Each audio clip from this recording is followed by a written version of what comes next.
Contrôleurs aériens, la grève se poursuit en ce jour de grand départ. Pour le début des vacances scolaires, de très nombreux vols vont être annulés, notamment à Nice et dans les aéroports parisiens. La journée de ce vendredi va rimer avec vacances scolaires et mouvement social. Au deuxième jour d'une grève de contrôleurs aériens, des centaines de vols vont encore être annulés, en particulier dans les aéroports parisiens. Des centaines de milliers de personnes ont déjà été affectées jeudi par ce mouvement, déclenché par 2 syndicats minoritaires qui réclament une amélioration de leurs conditions de travail et des effectifs plus importants. Une situation encore plus tendue ce vendredi. La Direction générale de l'aviation civile a chiffré à 933 le nombre de vols supprimés jeudi au départ ou à l'arrivée de la France, soit environ 10% des vols initialement prévus. Localement, ces taux ont été bien plus élevés, 50% à Nice, 3e aéroport français, et 25% à Paris-Charles de Gaulle et Orly, où transitent 350 000 personnes par jour au total en période estivale. Ce vendredi, jour des grands départs, la situation sera encore plus tendue dans les aéroports parisiens, puisque la DGAC a demandé aux compagnies de réduire leur programme de vol de 40%. Bayrou juge la grève « choquante ». Le Premier ministre a tenu à montrer son fort mécontentement. François Bayrou a jugé cette grève « choquante ».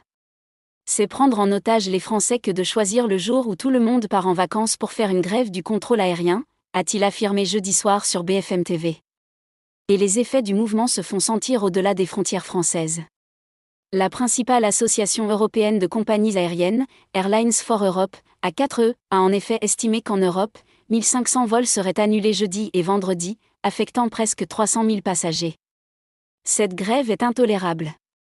Le contrôle aérien français est déjà responsable des retards parmi les pires en Europe, et maintenant, les agissements d'une minorité d'aiguilleurs du ciel français vont perturber les projets de vacances de milliers de personnes, a déploré la directrice générale des A4E, Ourania Jorgoutsakou.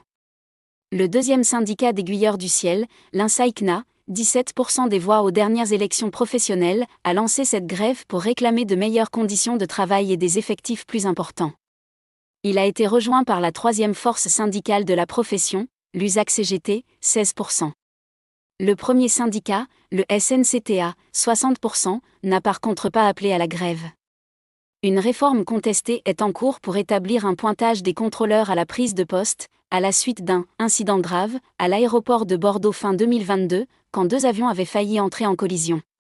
Une enquête en avait fait peser la responsabilité sur une organisation défaillante du travail des aiguilleurs. Parmi les griefs de l'INSA-ICNA, un sous-effectif entretenu et responsable des retards une bonne partie de l'été, des outils obsolètes et un management toxique.